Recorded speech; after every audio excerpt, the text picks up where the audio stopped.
નમસ્કાર વિદ્યાર્થી મિત્રો, ધોરણ 10 વિષય સામાજિક વિજ્ઞાન પાઠ 15. વિદ્યાર્થીઓ, 15મા પાઠનું નામ છે આર્થિક વિકાસ.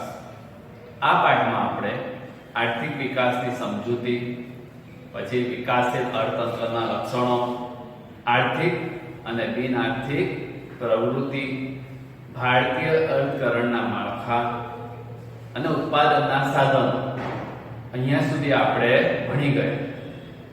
હવે આગળ છે મહત્વના આજના મુદ્દાઓમાં છે પહેલો પોઈન્ટ, અમર્યાદિત જરૂરિયાત. વિદ્યાર્થીઓ, આજે માનવીની જરૂરિયાતો અમર્યાદિત હોય છે અને સતત થતી હોય છે. કહેવાય છે કેટલીક જરૂરિયાતો એવી હોય છે કે આપણે જરૂરિયાતોને કાયમ માટે પૂરી કરવી પડે છે. તો કેટલીક વાર એક જ જરૂરિયાતમાંથી અન્ય બીજી જરૂરિયાતો પણ ઊભી થાય છે. તો કેટલીક જરૂરિયાતો વિજ્ઞાન ટેકનોલોજીને કારણે પણ ઊભી થાય છે.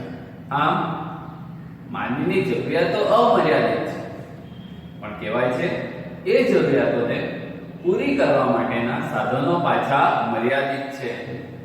દાખલા તરીકે આપણે અમર્યાદિત જરૂરિયાતોને જોઈએ તો 2 ટાઈમ ખોરાક, પોશાક, પીવાનું પાણી, રહેઠાણ, આ બધી એવી જરૂરિયાતો છે કે આપણે એને સંતોષવી જ પડે. બરોબર? તો કેટલીક જરૂરિયાતો એવી છે કે આપણે એને સંતોષવા માટે થોડાક સમય માટે મુલતવી પણ રાખી શકીએ છીએ. દાખલા તરીકે 5 સ્ટાર હોટલમાં જમવા જવું, કે ગાડીઓ વસાવી ઘરમાં, ઇલેક્ટ્રોનિક સાધનો લેવા, આ એવી જરૂરિયાત છે કે આપણે એને અમુક સમય માટે રોકી પણ શકીએ છીએ. વિદ્યાર્થીઓ, મેં કીધું કે વિજ્ઞાન ટેકનોલોજીને કારણે પણ ઊભી થતી જરૂરિયાત. દાખલા તરીકે આજે આખા ગુજરાત, આખા ભારતમાં અત્યારે ઓનલાઈન શિક્ષણ ચાલુ થઈ ગયું છે. તો એના માટે આપણે જોઈએ કે એના માટે કઈ જરૂરિયાત ઊભી થઈ ગઈ? તો બધા પાસે મોબાઈલ કાં તો સ્માર્ટ ટીવી હોવું જોઈએ. તો એના દ્વારા એક આ નવી જરૂરિયાત ઊભી થઈ. જો એ ના હોય તો આપણે શિક્ષણ લઈ શકતા નથી. બરોબર? તો માનવીની જરૂરિયાતો આ રીતે અમર્યાદિત છે. હવે એ જરૂરિયાતોને સંતોષવા માટેના સાધનો પાછા મર્યાદિત છે. એટલે તો બધા કઈ મોબાઈલ કે સ્માર્ટ ટીવી ખરીદી શકતા નથી, કે બધા નેટની સુવિધાને પહોંચી વળી શકતા નથી. બરોબર? હવે આવું થાય તો શું થાય? તો આવું થાય ત્યારે આપણે આપણી જરૂરિયાતોને પૂરી કરવા માટેને અગત્યતાનો ક્રમ આપીએ છીએ. અગત્યતાનો ક્રમ એટલે શું? તો વિદ્યાર્થીઓ, મેં તમને પહેલા કહ્યું કે આપણે જે જરૂરિયાતો રેગ્યુલર સંતોષવાની હોય તો તેવી જરૂરિયાતોને આપણે તાત્કાલિક સંતોષીએ છીએ. પણ જે જરૂરિયાતો આપણે થોડા સમય માટે મુલતવી રાખવી હોય તેવી જરૂરિયાતોને આપણે પૂરી કરવા માટે હવે અગત્યતાનો ક્રમ આપીએ છીએ. કઈ રીતે અગત્યતાનો ક્રમ? દાખલા તરીકે અત્યારે આપણે જોઈએ આવા સમયમાં ઘરમાં 4-વ્હીલર લાવી છે કે પછી વિદ્યાર્થીઓના ભણતર માટે ટેકનોલોજીના સાધન લેવા છે. જો બંનેમાંથી કોઈ એક વસ્તુ પસંદ કરવાનો વારો આવે તો વર્તમાન સમયને જોતા આપણે આપણા મર્યાદિત સાધનો વડે કઈ જરૂરિયાત પૂરી કરીશું? તો વિદ્યાર્થીઓના ભણતરને જોઈ આપણે મોબાઈલ કે સ્માર્ટ ટીવી કે અન્ય સામગ્રી ખરીદીશું. બરોબર? ગાડી પછી પણ લેવાશે કે ગાડી લઈને આપણે કશે જઈ શકવાના નથી. બરોબર?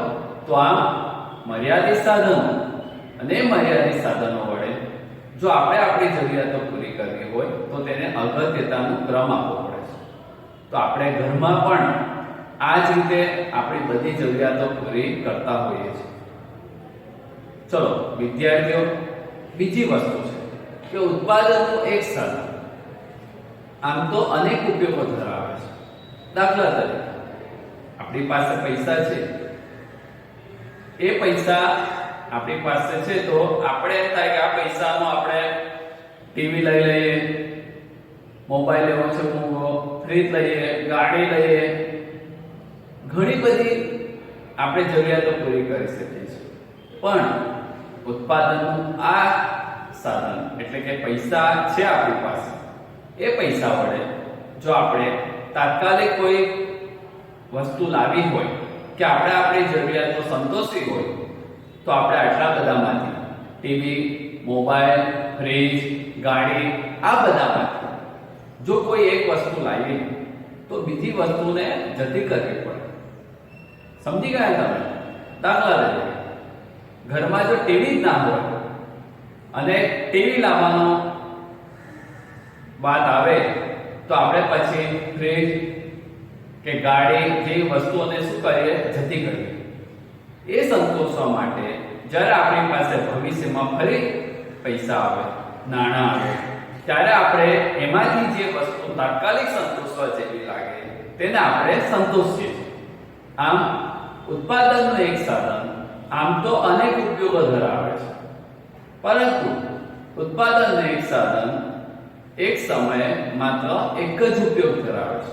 મેં તમને કહ્યું કે પૈસા છે, આપણે લેવા માટે મોબાઈલ છે, ટીવી છે, ફ્રીજ છે, ગાડી છે, 4 વસ્તુ હતી. પણ એમાંથી ઘરમાં ટીવી ના હોય અને જો ટીવી લઈ લીધું હોય તો પછી આપણે આ જે ઉપયોગ કર્યો આપણા પૈસાનો તેને કયો ઉપયોગ કહેવાય? વૈકલ્પિક ઉપયોગ. કયો ઉપયોગ થયો? વૈકલ્પિક. 4 વસ્તુમાંથી એક વસ્તુ લીધી છે, પૈસા હતા એ પ્રમાણે, તો એને કયો ઉપયોગ થયો કહેવાય? વૈકલ્પિક. આમ ઉત્પાદનનું એક સાધન અનેક ઉપયોગો ધરાવતા હોવા છતાં તે એક સમયે એક જ ઉપયોગ ધરાવે છે, તો આવા ઉપયોગને શું કહેવાય? વૈકલ્પિક ઉપયોગ કહેવાય. બરાબર વિદ્યાર્થીઓ?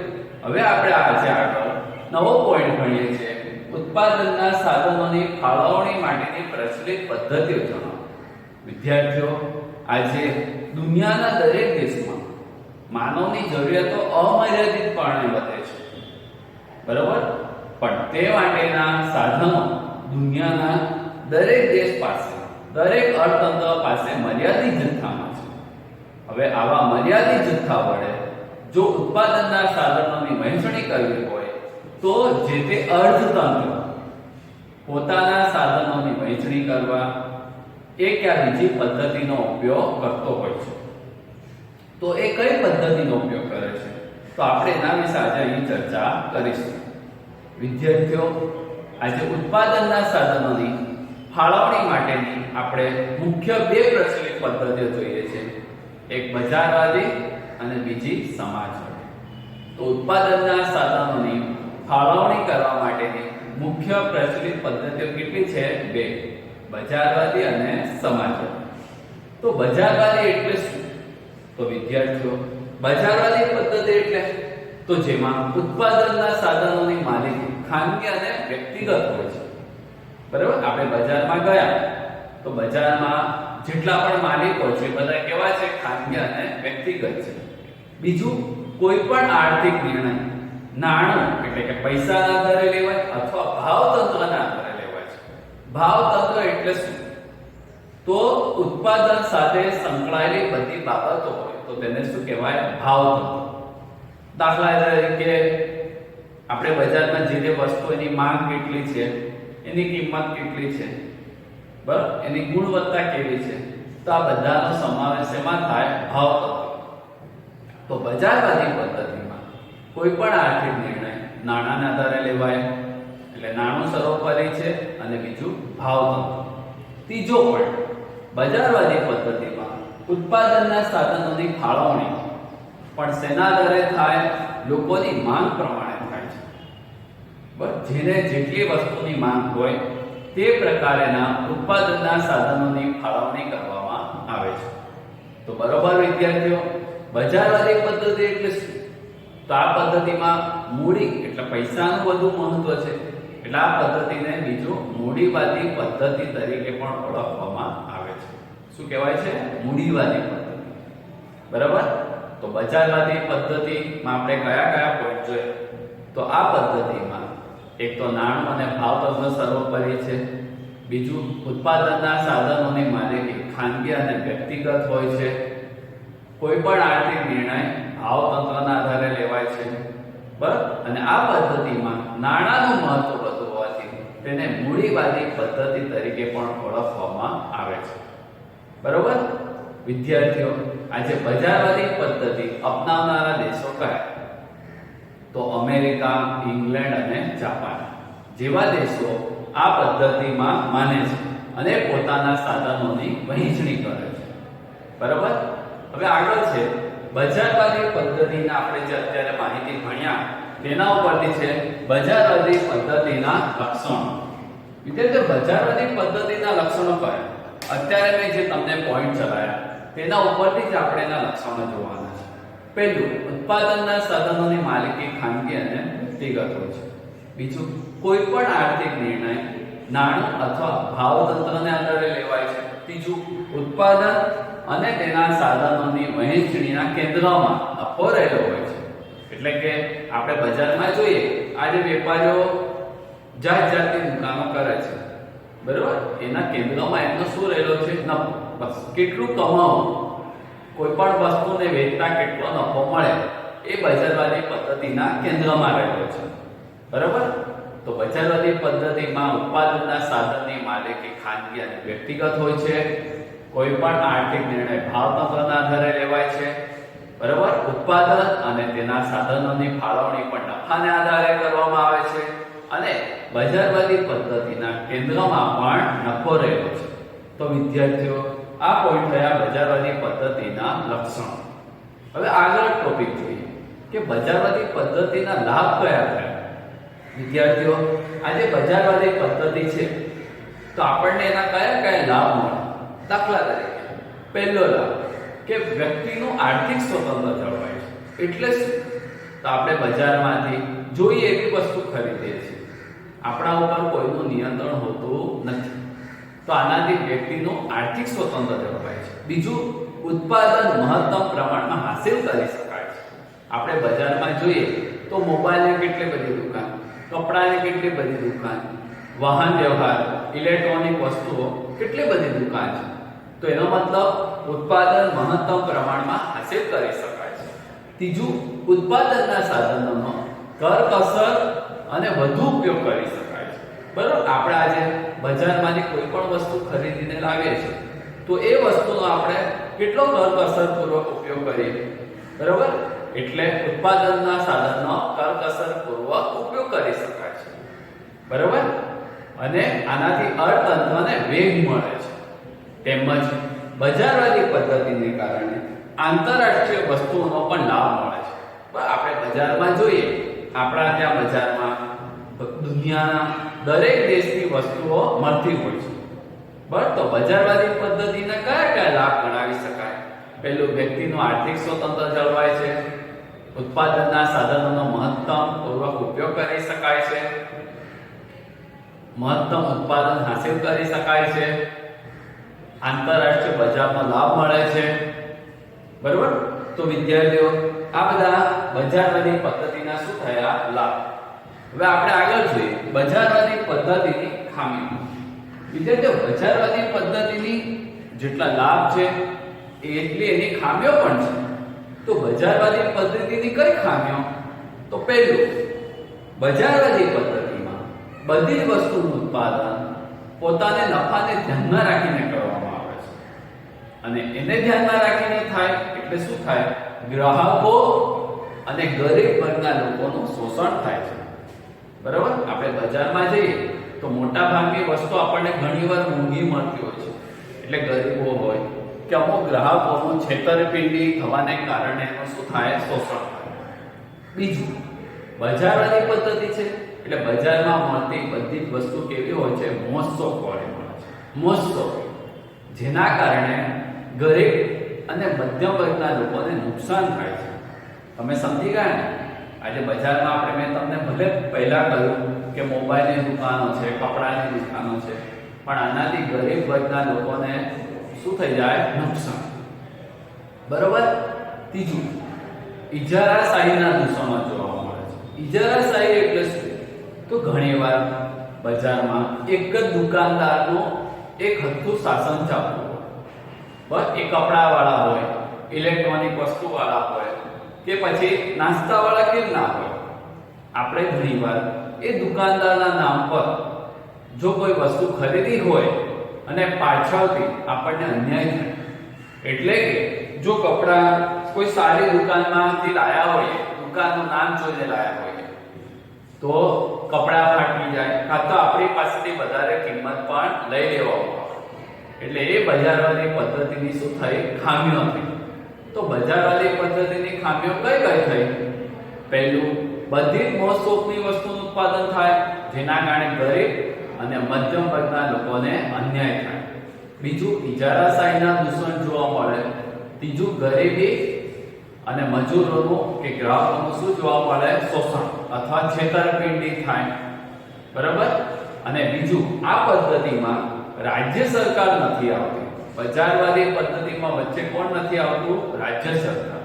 એટલે આ પદ્ધતિમાં જો રાજ્ય સરકાર વચ્ચે ના આવે તો એનાથી પર્યાવરણને પણ નુકસાન થાય. આપણે આજે જોઈએ છે કે બજારમાં કે આજે આખા દેશમાં કેટલા બધા ઉદ્યોગો સ્થપાઈ ગયા આડેધડ, અને ઉદ્યોગો સ્થપાવવાથી આજે પર્યાવરણને પણ મોટું નુકસાન ભોગવવું પડ્યું છે. બરોબર? તો આ બજારવાળી પદ્ધતિની શું થાય ગઈ? ખામી.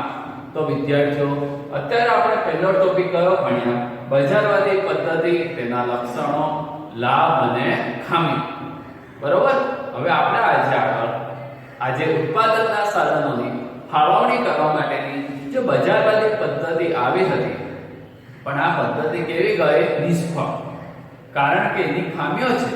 તો બજારવાળી પદ્ધતિની ખામી દૂર કરવા અને સામાજિક કલ્યાણ કરવાના ઉમદા હેતુ સાથે હવે એક નવી પદ્ધતિ આવી છે અને તેનું નામ છે સમાજવાદી પદ્ધતિ. કઈ પદ્ધતિ? સમાજવાદી.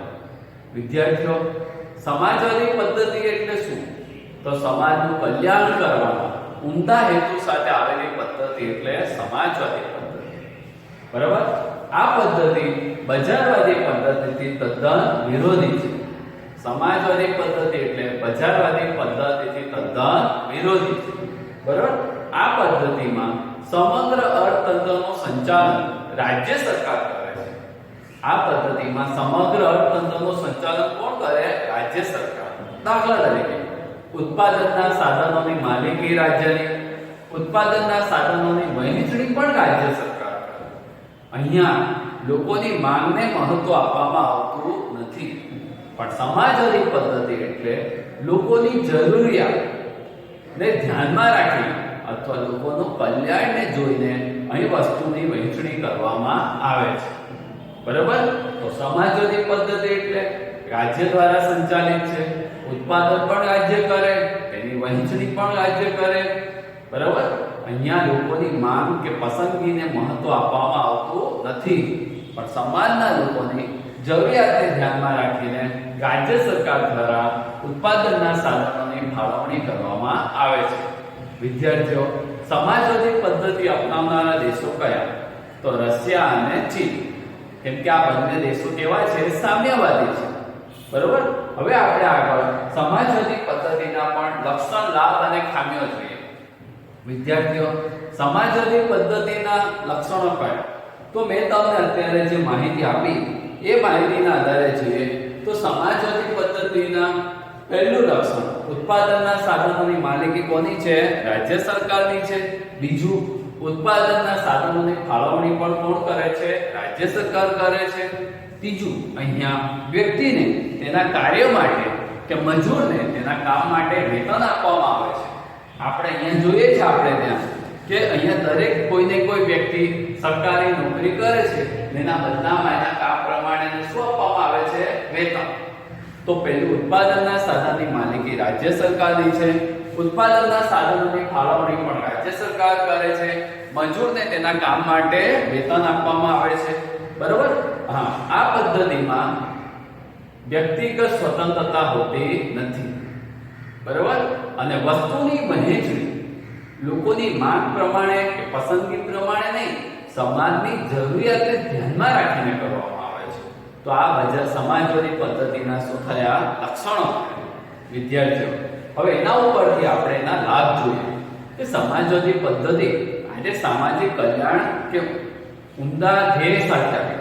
સમાજવાદી પદ્ધતિ સામાજિક કલ્યાણ કરવાના ઉમદા ધ્યેય સાથે આવેલી છે. તો એના લાભ કયા કયા? પહેલું, સમાજવાદી પદ્ધતિમાં ગરીબ અને મજૂરોનું શોષણ થતું નથી. સમાજવાદી પદ્ધતિથી ગરીબ કે મધ્યમ વર્ગના લોકોનું શોષણ થતું નથી અને ઇજારાશાહીના દૂષણો શું થાય છે? દૂર થાય છે. બરાબર. આ ઉપરાંત આ પદ્ધતિમાં ગરીબ કે મધ્યમ વર્ગના લોકોને ઉપયોગી એવી જીવન જરૂરિયાતની વસ્તુનું જ ઉત્પાદન કરવામાં આવે છે. બરાબર. સમાજવાદી પદ્ધતિમાં ગરીબ અને મધ્યમ વર્ગના લોકોને ઉપયોગી એવી જીવન જરૂરિયાતની વસ્તુનું ઉત્પાદન થાય છે. અહીંયા ગરીબો કે મજૂરોનું શોષણ થતું નથી, ઇજારાશાહીના નિયંત્રણો દૂર થાય છે. બરાબર. અને આ પદ્ધતિમાં વ્યક્તિગત સ્વતંત્રતા પણ હોતી નથી. એટલે બધા નિર્ણય કોણ લે છે? રાજ્ય સરકાર. એટલે સમાજવાદી પદ્ધતિથી બીજું શું લાભ થાય? તો આપણે જોયું કે જેમ બજારવાદી પદ્ધતિથી પર્યાવરણને નુકસાન થઈ રહ્યું છે, જ્યારે સમાજવાદી પદ્ધતિમાં બધા નિર્ણયની બાબતમાં કોણ આવે? રાજ્ય સરકાર.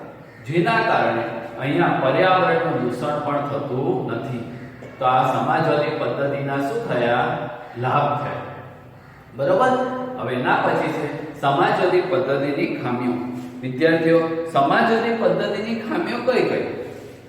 ભલે ચલો આજે બજારવાદી પદ્ધતિની નિષ્ફળતા અને એની ખામીઓ દૂર કરવા સમાજવાદી પદ્ધતિ આવી, પણ સમાજવાદી પદ્ધતિ પણ સંપૂર્ણ નથી. એની પણ કેટલીક ખામીઓ છે. તો સમાજવાદી પદ્ધતિની કઈ ખામીઓ? પહેલું, આ પદ્ધતિમાં વ્યક્તિગત સ્વતંત્રતા નથી મળતી. જો વ્યક્તિગત સ્વતંત્રતા ના મળે બધાને, તો લોકો કે કર્મચારી વર્ગ કામ કરવા માટે ઉત્તેજિત થતો નથી. બરાબર. આપણે ઘણીવાર સરકારી નોકરીઓમાં જોઈએ છે કે ત્યાં કામદારને કર્મચારીને બાંધી દેવામાં આવે છે સમય પ્રમાણે, ને ઘણીવાર વેતન ઓછું મળે. બરાબર. અમુક સરકારી નોકરીમાં ઘણીવાર વેતન પણ ઓછું મળે અને ટાઈમ પ્રમાણે એમને બાંધી દેવામાં આવે. પોતાનું જાતે કરી શકતા નથી. એટલે વ્યક્તિગત સ્વતંત્રતા મળતી નથી. એ સમાજવાદી પદ્ધતિની પહેલી શું થઈ? ખામી. બીજું, જો વ્યક્તિગત સ્વતંત્રતા ના મળે તો ઉત્પાદન મહત્તમ પ્રમાણમાં હાંસલ કરી શકાતું નથી. આપણે જોઈએ છે આજે સરકાર દાખલા કે સસ્તા અનાજની દુકાન દ્વારા અનાજનું દર મહિને વિતરણ કરે છે. બરાબર. પણ ઘણીવાર ઘણા ગરીબોને આપણે જોઈએ કે દર મહિને એ લોકો પોતાના જીવન જરૂરિયાતની વસ્તુઓ સસ્તા અનાજની દુકાન દ્વારા પણ મેળવી શકતા નથી. ત્રીજું, અમલદારશાહીનો ભય ઊભો થાય. અમલદારશાહી. હવે આપણે ચીન અને રશિયા વિશે ભણીએ છીએ. રશિયામાં આપણે ભણી ગયા વર્ષે 9માં તમે રશિયન ક્રાંતિ કે ઝાર રાજાઓનો કેટલો અત્યાચાર હતો. બરાબર. તો સમાજવાદી પદ્ધતિથી શું નુકસાન થાય? અમલદારશાહીનો ભય ઊભો થાય કે પ્રજાએ રાજા કે સરકાર કેમ કરવું જ પડે છે. અને છેલ્લો પોઈન્ટ કે સમાજવાદી પદ્ધતિથી વસ્તુની ગુણવત્તા જોઈએ એવી જળવાતી નથી. આજે આપણે જોઈએ છીએ કે કેટલાય લોકો, મોટાભાગના લોકો શિક્ષણ માટે પ્રાઇવેટ સ્કૂલો તરફ વળી ગયા છે. બરાબર. પ્રાઇવેટ સ્કૂલો તરફ વળી ગયા કે અમુક પ્રકારની વસ્તુ છે, અનાજ છે, કે આ બધી ગુણવત્તા જોઈએ એવું જોવા મળતું નથી. તો સમાજવાદી પદ્ધતિથી આ બધી ખામીઓ પણ ઊભી થાય કે અમલદારશાહીનો ભય ઊભો થાય, વસ્તુની ગુણવત્તા ન જળવાય, બધા નિર્ણય રાજ્ય સરકાર લે એટલે વ્યક્તિગત સ્વતંત્રતા ના મળે, ને જો વ્યક્તિગત સ્વતંત્રતા ના જળવાય તો ઉત્પાદન પણ જોઈએ એવું હાંસલ કરી શકાતું નથી. તો આ બધા સમાજવાદી પદ્ધતિના શું થયા? ખામીઓ થઈ. તો આપણે આજે શરૂઆતમાં અમર્યાદિત જરૂરિયાત વિશે માહિતી મેળવી, જરૂરિયાતોનો વૈકલ્પિક ઉપયોગ વિશે જોયું. ત્યારબાદ બજારવાદી પદ્ધતિ અને સમાજવાદી પદ્ધતિના લાભ, લક્ષણ અને ખામી વિશે પણ પરિચય કર્યો. હવે એના પછી આગળ છે મિશ્ર અર્થતંત્ર.